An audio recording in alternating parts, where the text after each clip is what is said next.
प्यारे भाइयों और बहनों, नमस्कार।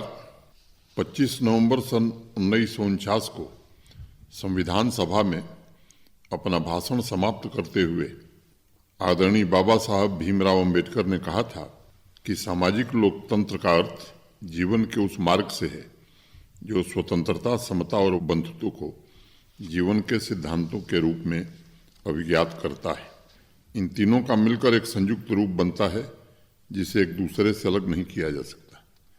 अपने भाषण के द्वारा बाबा साहब ने सामाजिक समता की तरफ देश का ध्यान आकर्षित किया था। आज़ादी के बाद से असमानता को दूर करने के लिए काफ़ी प्रयास हुए, लेकिन स्वावलंबी भारतवर्ष के साकार स्वरूप और सामाजिक न्याय के लिए देशवासियों को काफ़ी लंबा इंतजार करना पड़ा। अब एक नई ऊर्जा, नया आलोक दिख रहा है। 2015-16 से 2019-21 के कालखंड के दौरान बहुआयामी गरीबी में 9.89% अंकों की उल्लेखनीय गिरावट देखी गई है और 13.5 करोड़ से ज़्यादा देशवासी गरीबी से मुक्त हुए। सबसे खास बात यह है कि पोषण, बाल और किशोर मृत्यु दर, मातृ स्वास्थ्य, स्कूली शिक्षा, स्कूल में उपस्थिति, रसोई गैस, स्वच्छता, पेयजल, बिजली, आवास, असेट्स तथा फाइनेंशियल इंक्लूजन में उल्लेखनीय सुधार देखने को मिला है।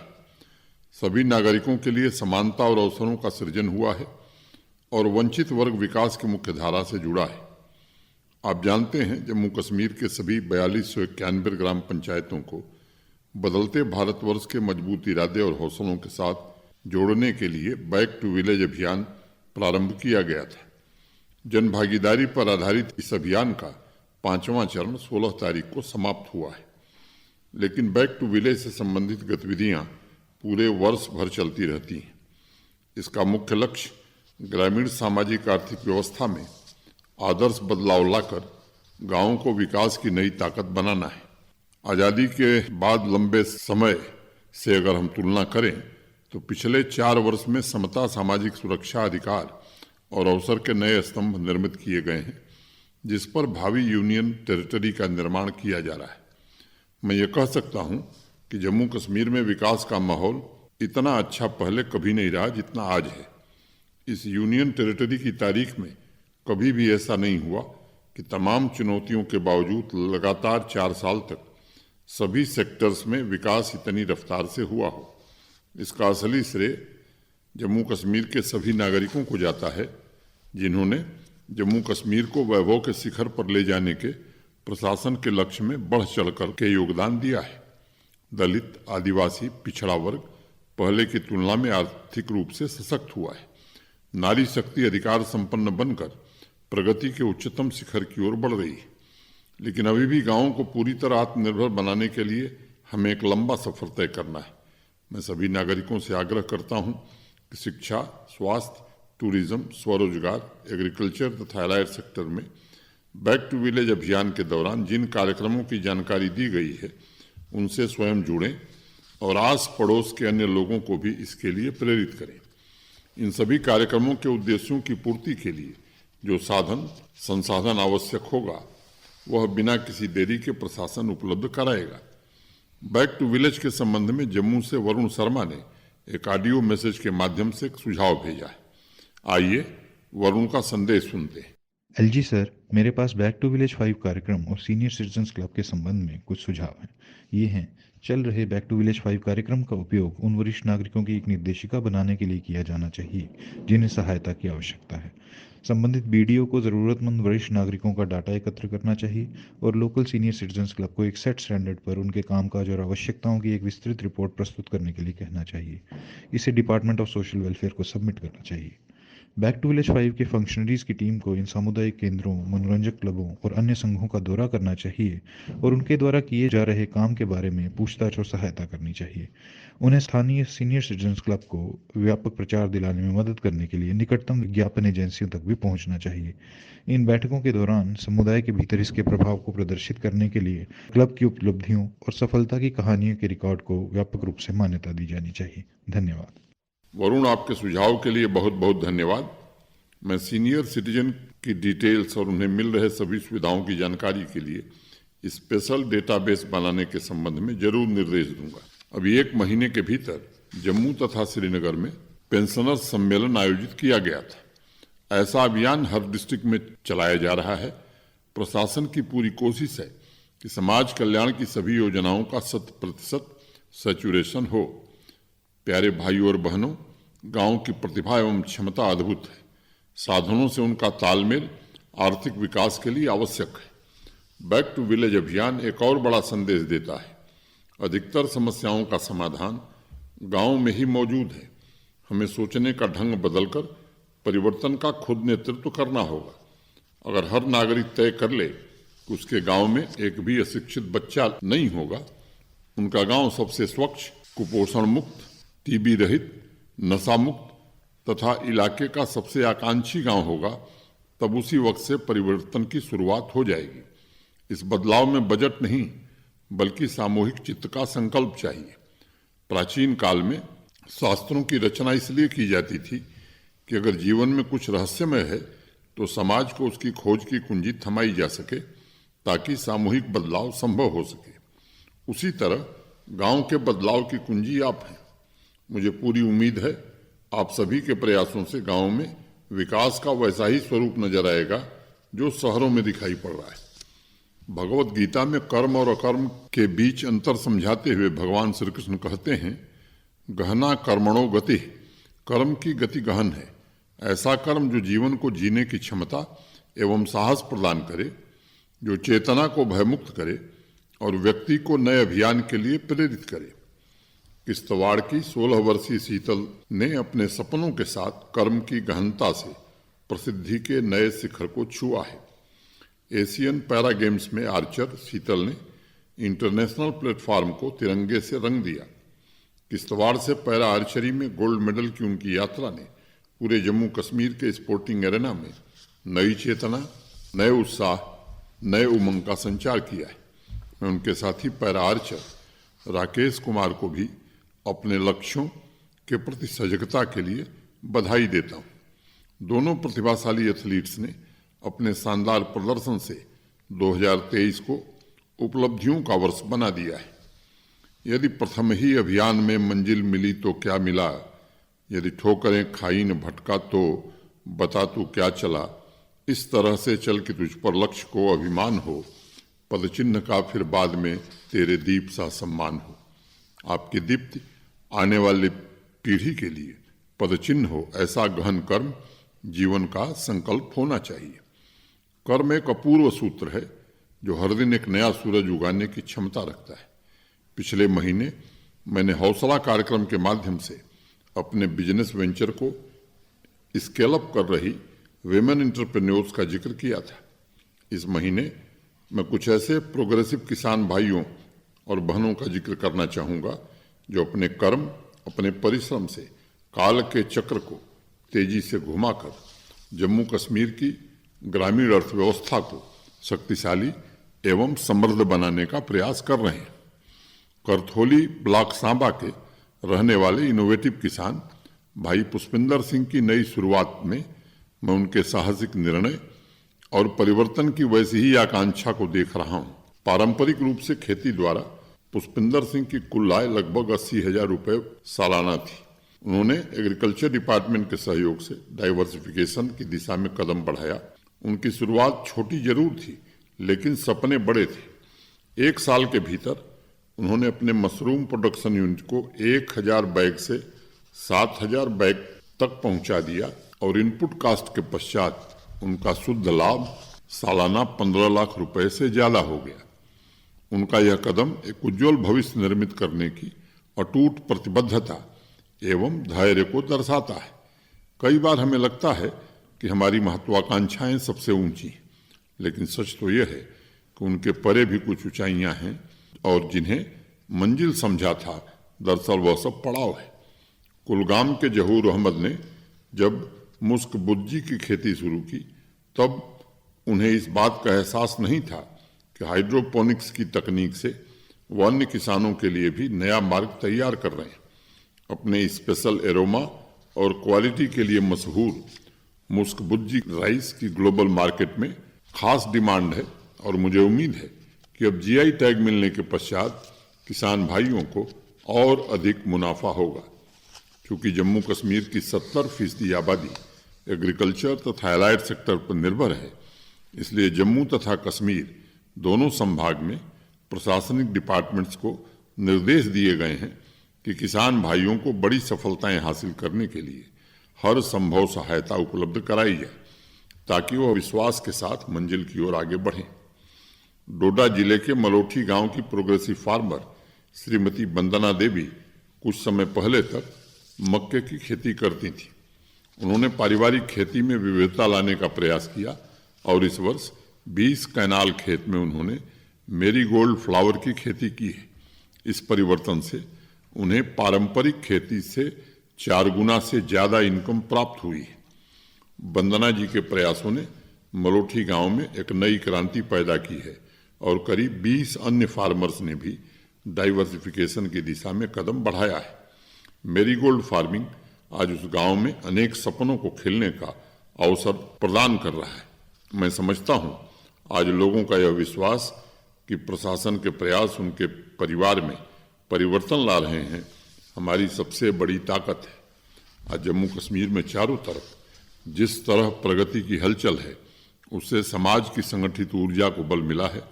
नई सड़कें, विकास की बड़ी बड़ी परियोजनाएं, नए औद्योगिक क्षेत्र तथा अन्य बुनियादी सुविधाओं की पूर्ति ने इतिहास की दिशा बदलने का अवसर दिया है। 2022 में गांदरबल की सफीका सोरा ने इंटीग्रेटेड डेयरी डेवलपमेंट स्कीम के तहत अपना डेयरी फार्म शुरू किया था। उन्होंने सपोर्टिंग इंफ्रास्ट्रक्चर जैसे milking machine, bulk milk cooler तथा मिल्क वैन भी तैयार किया। आज उनके डेयरी फार्म का औसत प्रतिदिन का प्रोडक्शन लगभग 2500 लीटर है। उनके डेयरी फार्म का सालाना टर्नओवर लगभग 16 लाख रुपए है और 1 दर्जन से अधिक कामगारों को इससे रोजगार भी मिला है। मैं मानता हूं कि अभिप्सा और प्रयास का दूसरा नाम सफलता है। हमारा वर्तमान समाज और उसके श्रेष्ठ तत्व प्रयास का ही परिणाम है। अमेरिका के एक बड़े बिजनेसमैन पीटर थियल ने किसी मैगजीन में लिखा था कि अगर आपके पास लक्ष्य को प्राप्त करने का 10 साल का प्लान है तो आपको अपने आप से पूछना चाहिए कि ये 6 महीने में क्यों नहीं हो सकता। उस लेख पर अनेक लोगों की टिप्पणी थी कि शायद यह असंभव है, लेकिन मुझे एक कमेंट बहुत पसंद आया। एक रीडर ने लिखा था कि शायद वह लक्ष्य असंभव हो, लेकिन यह भी हो सकता है कि प्रयास के दौरान नई मंजिलें प्राप्त हों, क्योंकि सफलता दरअसल प्रयास से ही प्राप्त होती है। बसोहली की रहने वाली सुनीता देवी ने जब खेती में कदम रखा तो उनके गांव में वह किसी क्रांति से कम नहीं था। उनके पास कुल 36 कैनाल जमीन थी, जिससे उन्होंने इंटीग्रेटेड फार्मिंग की शुरुआत की और फार्म मैकेनाइजेशन को अपनाया। आज उस 36 कैनाल में वह dairy farm, spice farming, vegetable farming के साथ ट्रेडिशनल फसलें भी उगा रही हैं और उनकी इनकम पहले से 4 गुना हो गई। सुनीता देवी के इंटीग्रेटेड फार्मिंग तरीकों को गांव के 12 अन्य किसान भाइयों ने भी अपनाया है। सुनीता जी का कहना है कि वह बसोहली तथा आसपास के अन्य किसान भाइयों को भी इंटीग्रेटेड फार्मिंग के लिए प्रेरित करना चाहती हैं, ताकि आने वाले समय में खेती और अधिक सस्टेनेबल हो और पर्यावरण के भी अनुकूल हो। मैं सुनीता जी के विजन की सराहना करता हूं। इस तरह की सोच से सामाजिक उत्थान को सुयोग्य स्थान प्राप्त होगा, किसान भाइयों में आत्मविश्वास का एक नया भाव पैदा होगा और लोग समाज में रचनात्मक भूमिका निभाने के लिए प्रेरित होंगे। आर्थिक प्रजातंत्र के बारे में बाबा साहब अम्बेडकर ने कहा था कि नागरिक जिस प्रकार से काम करना चाहे उसी प्रकार से कार्य करने का उन्हें पूरा अवसर दिया जाए। आज जम्मू कश्मीर के अनेक ऐसे युवा हैं जिन्हें स्टार्टअप से लेकर एग्रीकल्चर एंड एलाइड सेक्टर में सभी अवसर प्रदान किए जा रहे हैं और मैंने फीडबैक लिया है कि अधिकतर केसेस में अपनी मेहनत एवं लगन से वो अपनी श्रेष्ठता भी साबित कर रहे हैं। हजरत बल श्रीनगर के रहने वाले साइंस ग्रेजुएट शाहिद ने सीप फार्मिंग शुरू की है। उनकी देखभाल, चारे और विंटर के दिनों में उनके रखरखाव के बारे में शाहिद ने आधुनिक प्रणालियां सीखी हैं। सीप फार्मिंग से वर्तमान में उनकी इनकम 10 लाख रुपए हो गई है। पूरे इलाके में लोग उन्हें साइंटिफिक तरीके से सी फार्मिंग करने वाले इंटरप्रेन्योर के रूप में जानते हैं। मुझे स्मरण है, पूर्व ब्रिटिश प्रधानमंत्री बेंजामिन डिज़राइली ने एक बार कहा था कि आपका कार्य या कोई नया अभियान हमेशा खुशहाली नहीं ला सकता, लेकिन ये भी सच है कि खुशहाली का अस्तित्व बिना कार्य के असंभव है।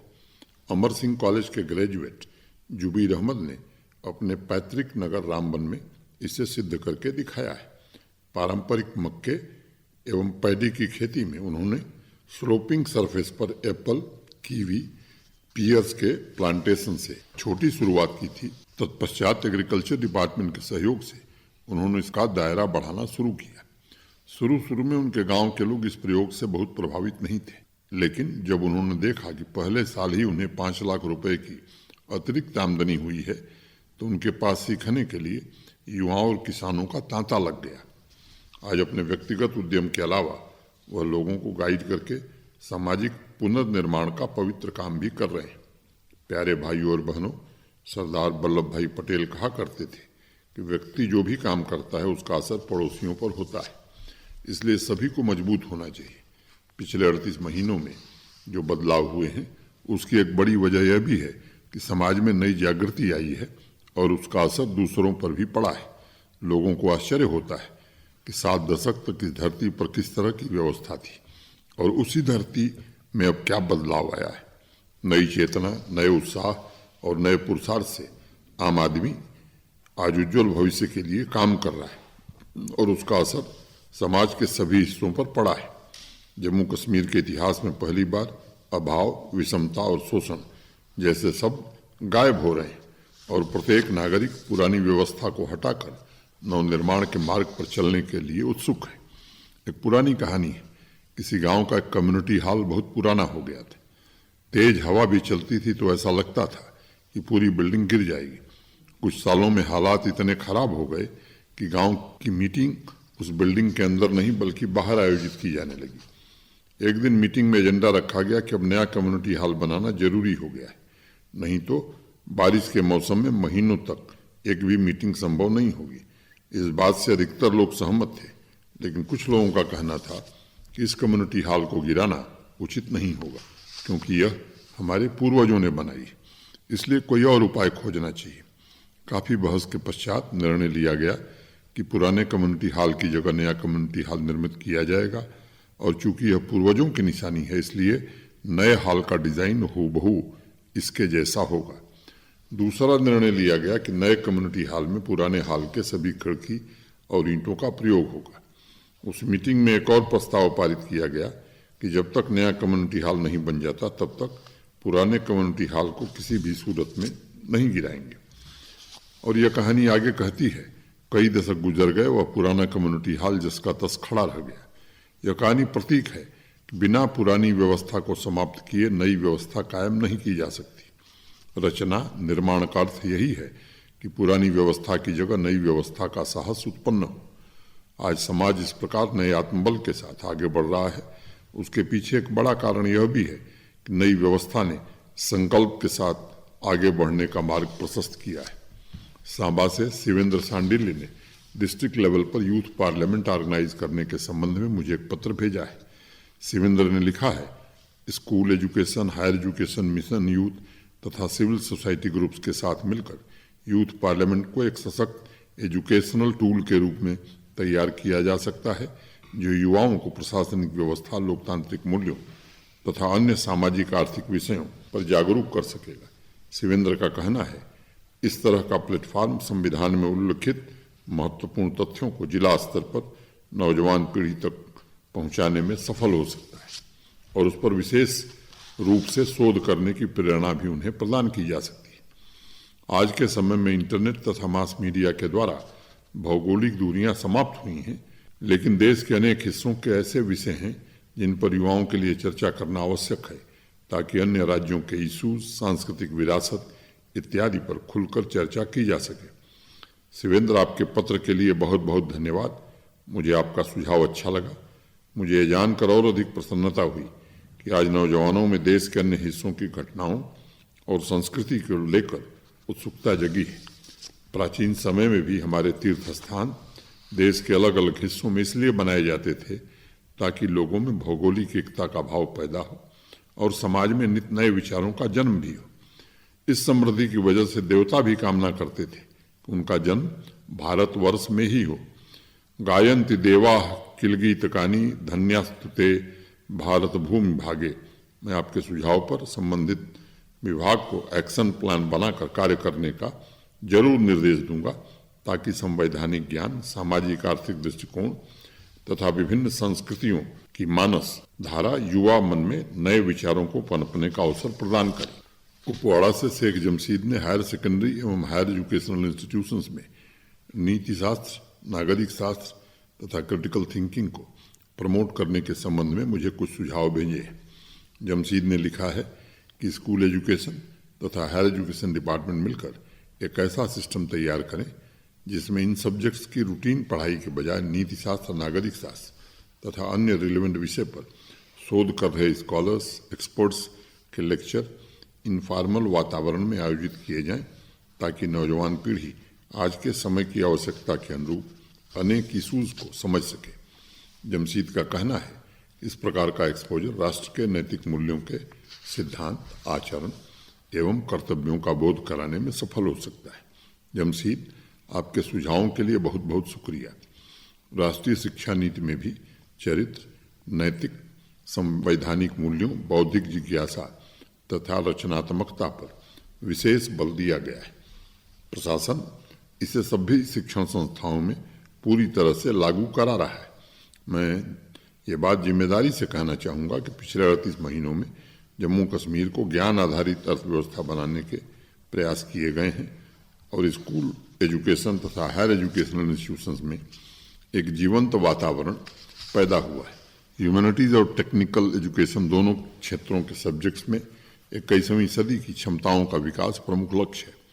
सिलेबस से अलग हटकर आज स्कूल तथा हायर एजुकेशन इंस्टीट्यूशंस नए इनिशिएटिव, अध्ययन के नए तरीकों पर बल दे रहे हैं ताकि हमारे भविष्य निर्माता प्रबुद्ध, जागरूक, सक्षम एवं राष्ट्र का उत्थान कर सकें। आज परिवर्तन की तीव्र गति की वजह से सब्जेक्ट्स के बीच गैप कम करने के लिए फील्ड लर्निंग या इनफॉर्मल सेटिंग तथा इंटर डिसिप्लिनरी रिसर्च को प्रमोट किया जा रहा है और प्रशासन का प्रयास है कि इस व्यवहारिक पक्ष को अधिक से अधिक संस्थानों में अपनाया जाए।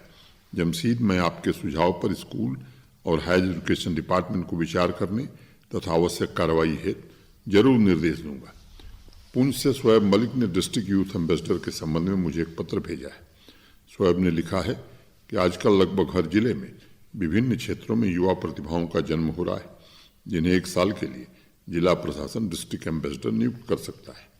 उन्होंने किश्तवाड़ की चैंपियन पैरा आर्चर शीतल का उदाहरण देते हुए आगे लिखा है कि शीतल जैसे यूथ एम्बेसडर डिस्ट्रिक्ट में हो रहे तमाम प्रशासनिक फंक्शंस में उनके प्रतिनिधि की तरह भाग ले सकते हैं और यूथ से संबंधित मुद्दों पर प्रशासन के साथ मिलकर काम भी कर सकते हैं। शोएब का कहना है कि इस व्यवस्था के जरिए जिला स्तर पर युवाओं में परस्पर सांस्कृतिक संपर्क, शिक्षा समागम तथा स्वयं सेवा के कार्यों में भी यूथ एम्बेसडर युवाओं के प्रेरणा स्रोत के रूप में काम कर सकते हैं। युवाओं के संबंध में रियासी की नेहा शर्मा ने भी मुझे कुछ सुझाव भेजे। उन्होंने लिखा है कि सभी जिलों में प्रशासन को युवा केंद्र स्थापित करनी चाहिए जो यूथ इंगेजमेंट का केंद्र बिंदु होगा। नेहा का कहना है कि हायर एजुकेशन, कल्चरल एकेडमी तथा जिला प्रशासन की तरफ से युवाओं के लिए आयोजित किए जा रहे कार्यक्रम यूनियन टेरिटरी के युवा केंद्र पर आयोजित किए जाने चाहिए ताकि ज़्यादा से ज़्यादा युवाओं की भागीदारी सुनिश्चित की जा सके। शोएब एवं नेहा, आपके पत्र के लिए बहुत बहुत धन्यवाद। शोएब, आपके डिस्ट्रिक्ट यूथ एम्बेसडर के सुझाव पर मेरे ऑफिस ने यूथ अफेयर्स तथा स्पोर्ट्स डिपार्टमेंट से जानकारी ली थी। चूँकि डिपार्टमेंट हर वर्ष स्वामी विवेकानंद जी की जयंती पर यूनियन टेरिटरी के सभी जिलों में कार्यक्रम आयोजित करता है तथा अलग अलग फील्ड से अचीवर्स को राष्ट्रीय स्तर पर एक्सपोजर दिलाने की दिशा में काम भी करता है, इसलिए इस वर्ष से वह डिस्ट्रिक्ट यूथ एम्बेसडर के सुझाव पर भी गौर करेगा। मैंने उन्हें निर्देश दिया है कि ऐसे युवाओं का चयन किया जाए जिन्होंने प्रतिकूल परिस्थितियों के बावजूद अपने परिश्रम एवं समर्पण से सफलता के नए मुकाम हासिल किए। नेहा वर्तमान में यूनियन टेरिटरी के सभी 20 जिला में केंद्र सरकार द्वारा संचालित नेहरू युवा केंद्र फंक्शनल हैं और उसकी गतिविधियों से स्थानीय युवा जुड़े हैं। समान भविष्य निर्मित करने, युवाओं की भागीदारी बढ़ाने और उनकी आवाज को मंच प्रदान करने के लिए प्रशासन पूरी तरह प्रयत्नशील है। जिलों में आयोजित होने वाले सभी कार्यक्रम कन्वर्जेंस के तरीके से हों और सबसे बड़ी बात यह है कि उनकी जानकारी युवाओं तक पहुंचे। इसके लिए मिशन यूथ अफेयर्स डिपार्टमेंट को आवश्यक निर्देश दिए जाएंगे। मुझे एक छोटी सी कहानी स्मरण आती है। हिमालय में एक संत के पास भटकते भटकते एक नौजवान पहुंचा। उनके पैरों में गिर पड़ा। उसने रुआसे होकर कहा, ईश्वर ने मुझसे सब कुछ छीन लिया है, अब जीने का कोई प्रयोजन नहीं, न ही कोई उपाय दिखता है। साधु महाराज ने उस युवक को बड़े गौर से देखा और कहा कि लेकिन मैं तो तुम्हारे पास छिपा हुआ बहुत बड़ा खजाना देख रहा हूं, उसे बेच दो तो शायद सब काम बन जाए। वह नौजवान बहुत हैरान हुआ। उसने कहा, खजाना? बाबा, मेरे पास तो एक फूटी कौड़ी भी नहीं, यहाँ तक कि बस के टिकट के पैसे मेरे पास नहीं थे और मैं कई दिन से पैदल चलकर आपके पास पहुंचा। साधु जी ने कहा कि यहाँ से कोस दूर एक गांव है, वहाँ एक धनी आदमी रहता है। अगर तुम अपना मस्तिष्क बेचना चाहो तो वो 10 लाख रुपए दे सकता है, और अगर अपनी तुम दोनों भुजाएं देना चाहो तो शायद 1 करोड़ तक मिल जाए। वह नौजवान अब बड़ा हैरान हुआ। उसने कहा, मस्तिष्क और भुजाएं? बाबा, आप पागल हो गए, इन्हें तो मैं किसी कीमत पर नहीं बेच सकता। वह साधु हंसने लगे। उन्होंने कहा कि पागल तो तू है, जब तेरे पास इतनी अनमोल चीजें हैं जिन्हें तू करोड़ों में नहीं बेच सकता, तो इस तरह गरीब क्यों बना हुआ है? ईश्वर ने तुझे बुद्धि और पुरुषार्थ का अकूत खजाना दिया हुआ है, तुझे ही उसे समझना पड़ेगा। जो खजाना सही से उपयोग नहीं होता वह भरा हुआ भी खाली दिखाई पड़ता है, और जिस संपदा का हम सही उपयोग कर लेते हैं वह खाली भी हो तो भर जाता है। मैं मानता हूं कि हमारा युवा वर्ग वही अकूत खजाना है जो 2047 के विकसित भारत का निर्माण करेगा और देश को ग्लोबल लीडर के रूप में पहचान दिलाने में सबसे महत्वपूर्ण भूमिका का निर्वहन करेगा। 26 नवंबर को संविधान दिवस है। उस दिन सन 1949 में नए भारत की निर्माण यात्रा प्रारंभ हुई थी। यह संयोग है कि आज के कार्यक्रम की शुरुआत बाबा साहब अम्बेडकर को श्रद्धांजलि अर्पित करते हुए शुरू हुई थी, और अनेक नागरिकों ने संविधान दिवस के सेलिब्रेशन के संबंध में कुछ सुझाव भी भेजे। अनंतनाग से समर जमील भट्ट, बांदीपुरा से गजनफर अब्बास तथा जम्मू से पूनम महाजन ने पत्र लिखा है। समर जमील ने स्कूल तथा कॉलेज में कॉन्स्टिट्यूशन डे क्विज तथा डिबेट कंपटीशन का सुझाव भेजा है। गजनफर ने मुझे लिखा है कि सभी जिलों में आर्ट एग्जीबिशन तथा कल्चरल इवेंट के जरिए देश की विविधता में एकता को सेलिब्रेट करने पर विचार किया जा सकता है। पूनम ने लिखा है कि law department civil society organisation के साथ मिलकर सोशल मीडिया तथा अन्य माध्यमों से संविधान में उल्लिखित मूल्यों को सामान्य जन तक पहुंचाने का प्रयास कर सकता है। मैं समर, गजनफर तथा पूनम का इन सुझावों के लिए अभिनंदन एवं सराहना करता हूं और उन पर उचित कार्रवाई हेतु अवश्य निर्देश दिया जाएगा। प्यारे भाइयों और बहनों, कर्तव्य संविधान के अनमोल मूल्यों में से एक है। विकसित भारत की यात्रा का यह कालखंड वस्तुतः कर्तव्य कालखंड है। हर एक नागरिक अपने दायित्वों को पूरा करते हुए राष्ट्र की प्रतिष्ठा में योगदान दे, मैं ऐसी कामना करता हूं। धन्यवाद। जय हिंद।